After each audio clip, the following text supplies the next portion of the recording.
반갑습니다. 성도님 여러분. 룻기 강의 두 번째 시간입니다. 룻기 상실에서 체험으로라는 이 책의 내용을 이제 본격적으로 다루도록 하겠습니다. 먼저 룻기 1장 1절부터 6절인데요. 같이 그 내용을 읽겠습니다. 시작.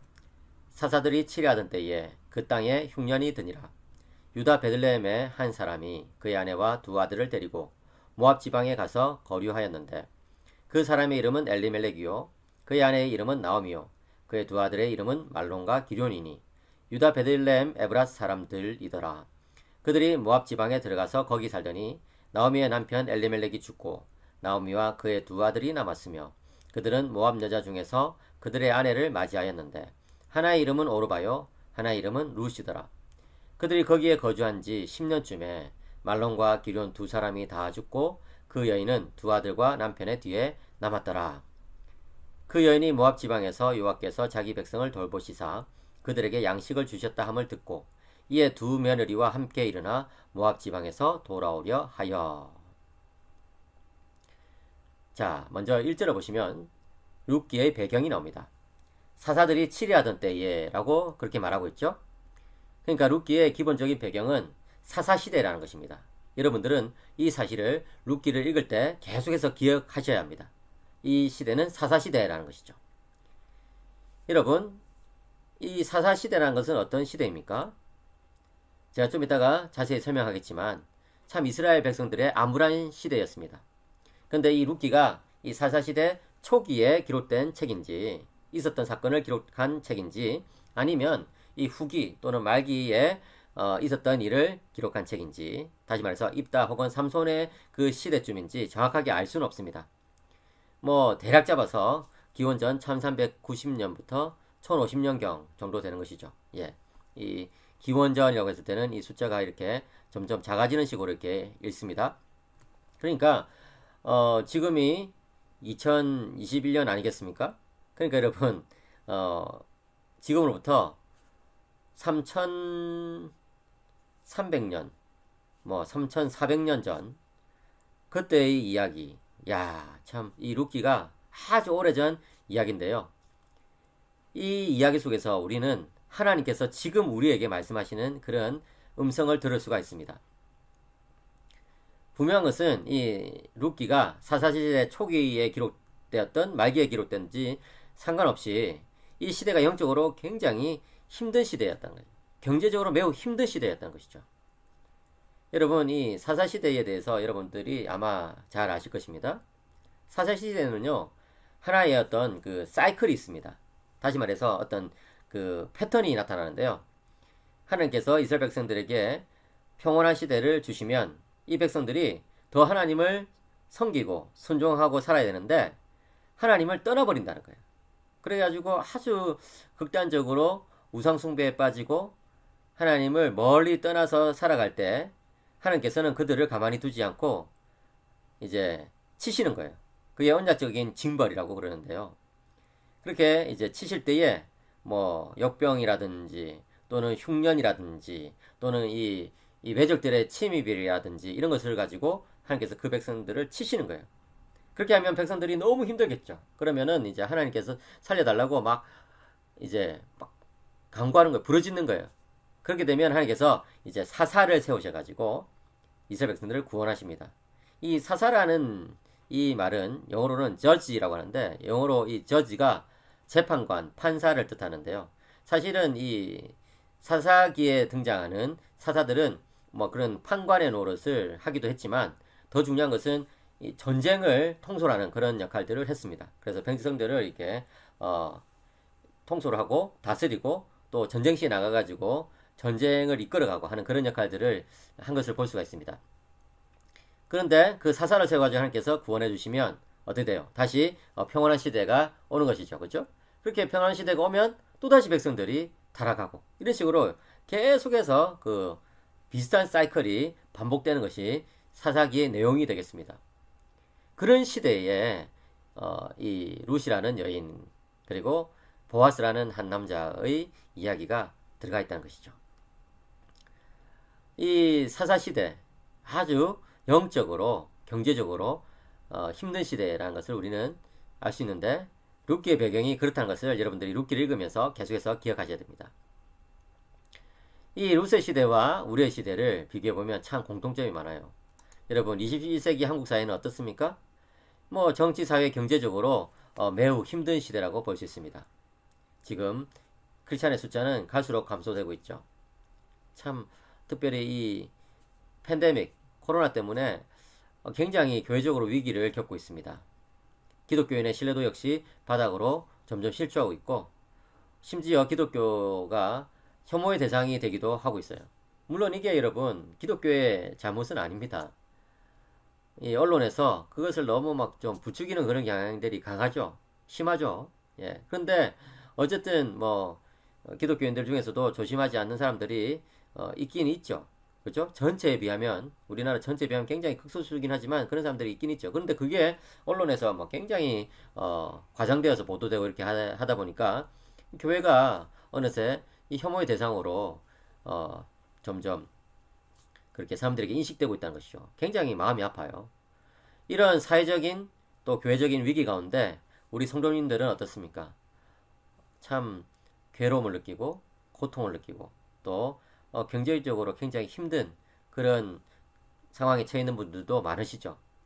그런 점에서 보면은 이 룻의 시대와 우리의 시대가 여러모로 아주 비슷하구나 하는 것을 우리는 알 수가 있어요. 그런데 여러분, 한 가지 기억해야 될 것은 무엇입니까? 이렇게 시대가 힘들다 하더라도 믿음이 있으면, 하나님에 대한 믿음이 있으면 우리는 하나님의 말씀대로 살아갈 수 있고 하나님께서 우리에게 주신 사명을 이룰 수 있다는 사실입니다. 여러분 이 사실을 꼭 기억하시기 바랍니다. 저는요 성경을 읽고 또 교회사를 읽으면서 늘 느끼는 것은 야 정말 우리처럼 힘든 시대가 많았다는 거예요. 그래요 여러분 참 힘든 시대들은 늘 있어 왔어요. 근데 중요한 것은 무엇입니까? 믿음이 있느냐 없느냐 하는 것이죠. 믿음이 있는 사람은 아무리 힘든 시대를 살아간다 할지라도 하나님의 말씀을 붙잡고 하나님께서 주신 사명을 이루어 간다는 거예요. 그렇게 함으로써 이 세상에 소망을 전달하는 소망의 통로가 될 수 있습니다. 성도님 여러분들이 그러한 인생이 되시기를 축복합니다. 그러면 룻기의 기록 목적이 무엇인지를 한번 살펴보겠습니다. 룻기의 기록 목적은 크게 5가지인데요. 첫째, 유대인의 배타주의에 도전하기 위해서이다 라는 그런 썰이 있습니다. 여러 학자들의 썰을 제가 5가지로 소개하고 있습니다. 여러분 유대인들은요 굉장히 배타적인 그런 민족이었습니다. 다시 말해서 자기 민족이 하나님의 언약을 받았기 때문에 최고다 뭐 이렇게 생각했던 그런 민족들이었죠. 그러다 보니까 굉장히 배타주의가 강했어요. 다른 민족에 대해서 아주 멸시하고 또 다른 민족에 대해서 굉장히 이제 무시하고 그렇게 살았던 것이죠. 그런 유대인들의 배타주의에 도전하기 위해서 룻기가 기록되었다고 말하는 사람이 있습니다.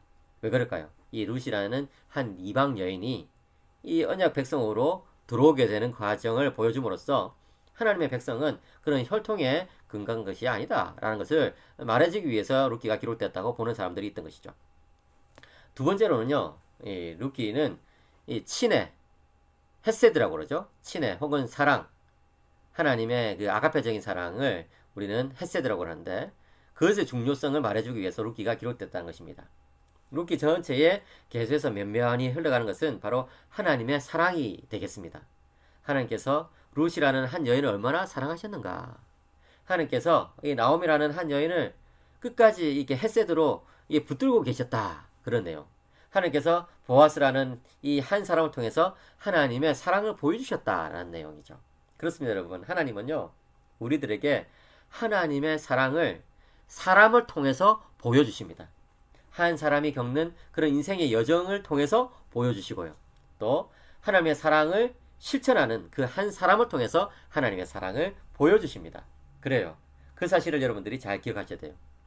교부 아구스티누스는 참 멋진 그런 말을 남겼는데 그리스도는 우리 안에 들어오셔가지고 그리스도의 이름으로 사랑하는 나를 통하여 나를 사랑하실 뿐만 아니라 우리의 이웃을 사랑하신다라고 말이죠. 야, 굉장히 멋진 말이죠. 내가 그리스도의 이름으로 누군가를 사랑하고 섬기면 바로 그 사랑과 섬김을 통해서 그리스도께서는 나를 사랑하시고 그리스도께서는 내 안에서 그 사람을 사랑하신다는 거예요. 여러분, 하나님의 사랑이 어디에나 있습니다. 그 사실을 기억하셔야 돼요. 그런 것들을 루키가 굉장히 아름답게 보여주고 있어요. 그것을 보여주기 위해서 루키가 기록됐다고 말하는 견해가 있습니다. 셋째로는요, 이 다윗의 족보를 설명해주기 위해서 루키가 기록되었다는 그런 견해가 있습니다. 특별히 루키의 마지막 부분을 보시면 이 족보가 나옵니다. 그리고 드디어 이제 다윗이 이렇게 해서 태어났다라고 말하고 있거든요. 그러니까 이제 이 룻과 보아스는 다윗의 조상이 되겠습니다. 그래서 그런 것들을 보여주기 위해서 이 룻기가 기록되는 것이죠. 이 다윗이라는 아주 훌륭한 이 왕의 조상들 가운데서는 참으로 이러한 그 스토리를 가진 사람들이 있었다는 것을 보여주는 것이죠. 그 다음에 또 어떤 학자들은 형사치수제를 설명하기 위해서 이 룻기를 기록하였다 이렇게 말하는 사람도 있습니다. 형사치수제 제가 나중에 강의에서 또 다시 자세히 말씀드리겠지만 이 한자를 잘 보시면 형이 죽으면 이 형수를 취한다는 거예요.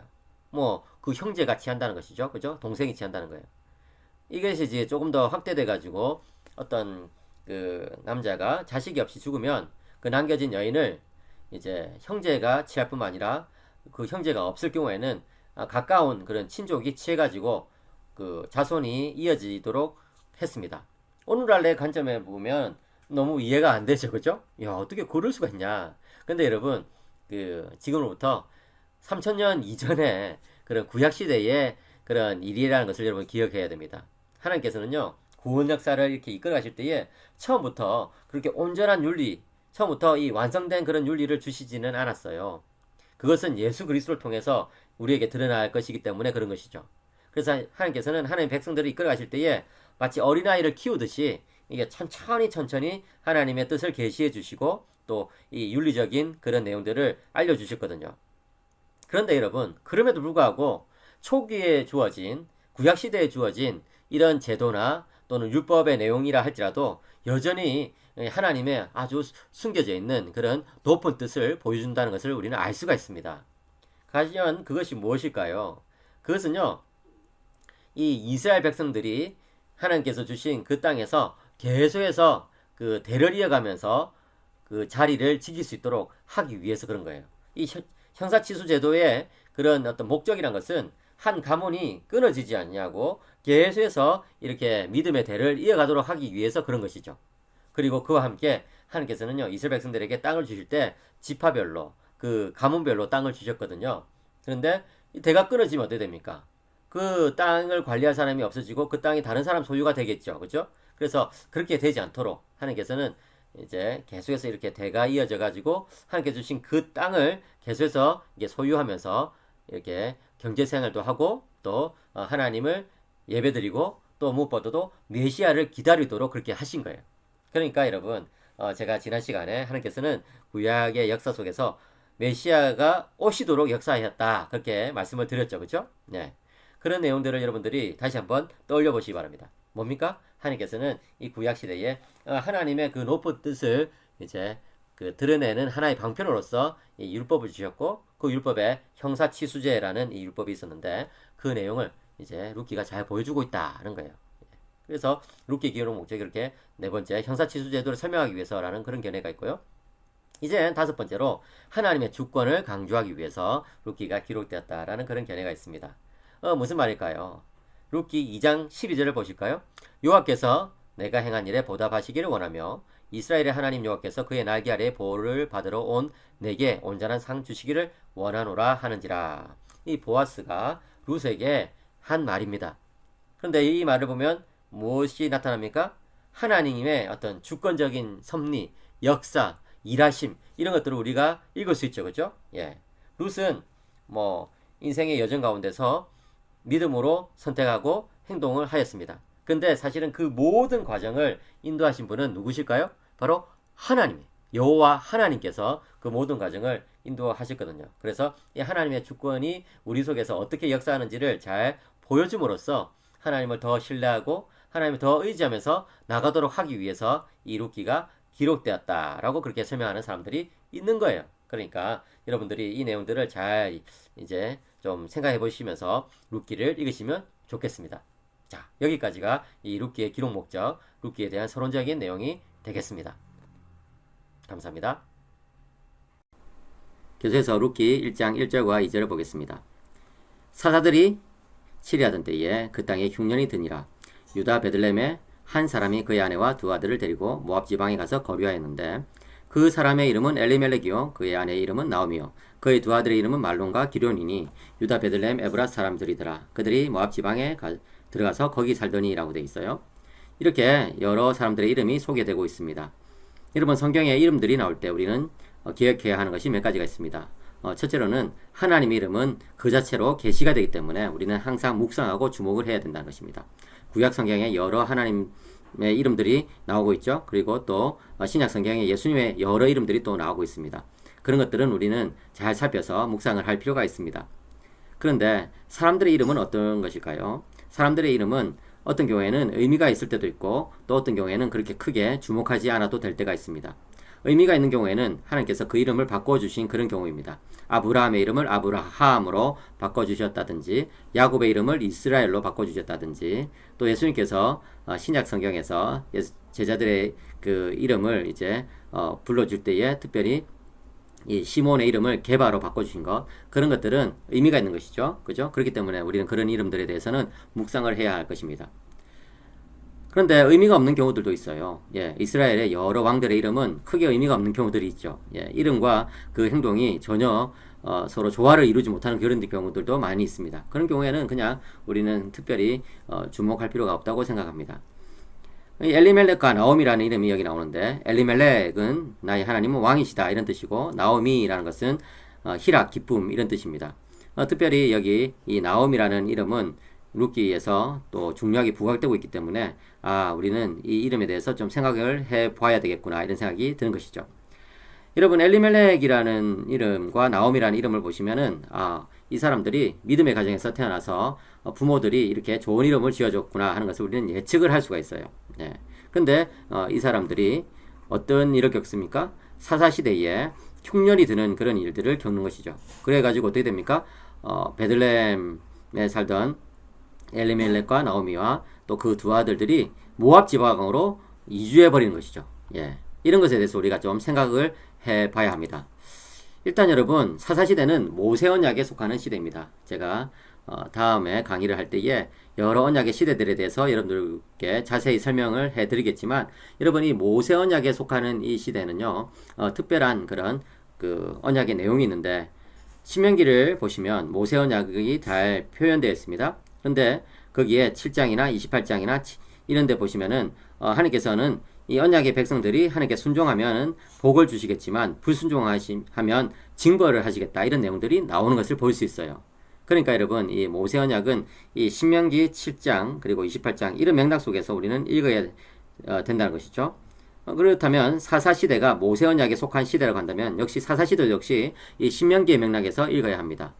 여러분, 신명기에서 나오는 것처럼 하나님의 백성들이 순종하면은 복을 받지만 불순종하면은 징벌을 받는 거잖아요. 그죠? 그 사사시대가 바로 그런 시대라고 할 수 있습니다. 아까 우리가 읽었던 이 룻기 앞부분에 보시면은 뭡니까? 그 땅에 흉년이 드니라 이런 내용이 나오잖아요. 그죠? 왜 흉년이 들었을까요? 이 신명기에 나오는 모세 언약의 그런 맥락에 보자면 그 백성들이 불순종하기 때문에 그런 징벌을 받는 것이라고 우리는 볼 수가 있는 것입니다.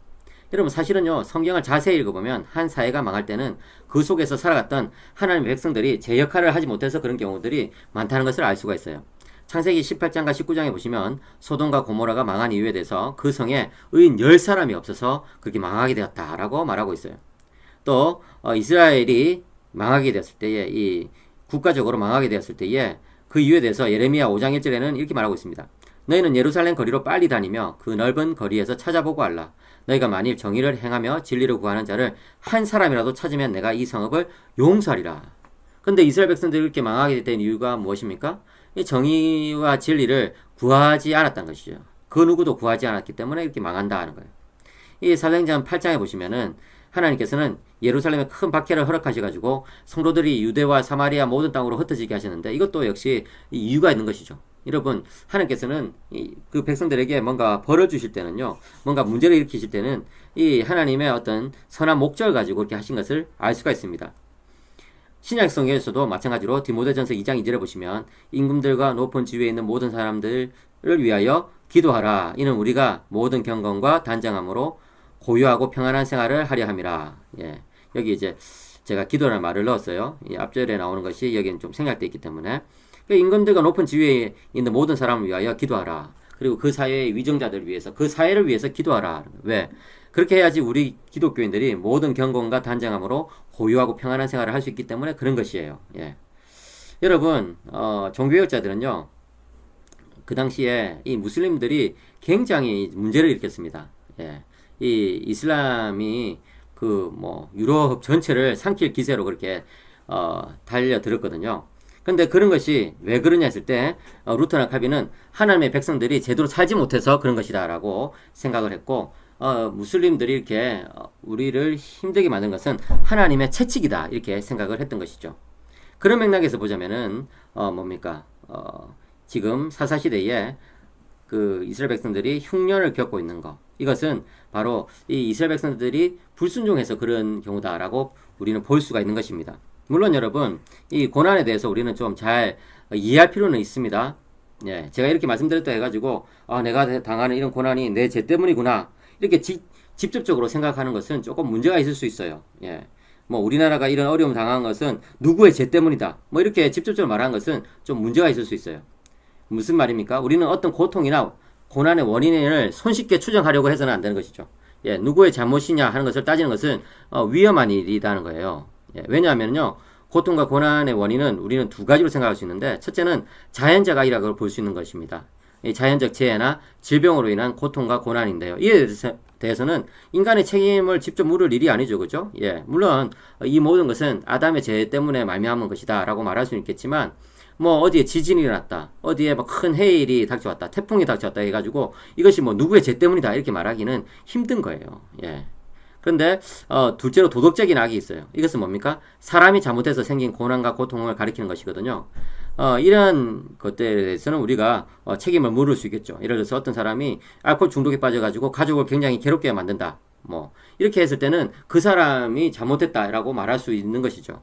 예. 그런데 때로는 이런 자연적 악과 도덕적 악이 막 연결돼 가지고 그 원인을 찾기 힘들 때도 있어요. 예. 지금 우리가 겪는 이 코로나도 도대체 이 코로나가 어떻게 해서 생겨났는지 정확하게 사람들이 잘 이유를 모르거든요. 예. 이랬을 때 우리는 누구를 뭐 일방적으로 비난한다든지 하는 것은 옳지 않은 거예요.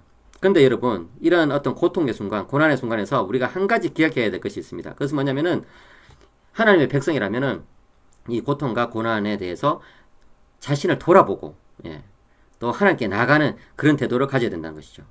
특별히 아까 제가 말씀드린 것처럼 신자들은요, 우리가 살아가는 이 땅에 대해서 책임감을 가져야 됩니다.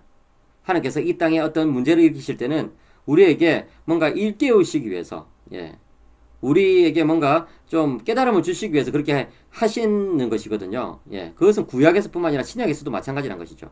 그렇기 때문에 어떤 고난과 고통이 닥쳐왔을 때 그것의 원인을 손쉽게 뭐 추정하고 찾으려고 해서는 안 되겠지만, 그런 고난과 고통을 겪을 때 우리는 당연히 어떻게 해야 됩니까?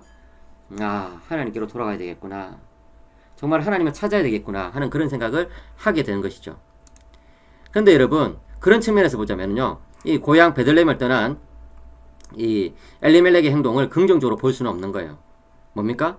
첫째로 하나님의 백성이 약속의 땅을 떠난 것만 해도 불신앙의 행동이라고 볼 수 있습니다. 하나님의 백성은 그 땅을 지켜야 되는 것이거든요. 그 땅에 어려움이 있더라도 그 땅에 남아있어야 되는 거거든요. 왜냐하면 그것이 하나님께서 약속으로 주신 땅이기 때문인 거예요. 그런 거예요.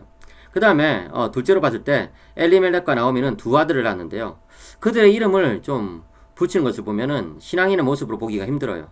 큰 아들은 말론이라고 이름을 지었고 둘째 아들은 기론이라고 이름을 붙였는데, 이 말론이라는 이름은 질병이라는 뜻이고 이 기론이라는 이름은 파멸, 죽음이라는 뜻이란 거예요. 왜 이랬을까요? 이 이방인의 관습을 쫓아간 것이죠. 여러분, 자식 이름을 질병 또는 죽음, 파멸 이렇게 붙이는 것 좀 이상하지 않습니까? 왜 그랬을까요? 그 이유는요, 그 당시에 이방인들은 자식 이름을 이렇게 안 좋게 붙임으로 말미암아서 액땜을 한다고 생각을 했거든요. 예.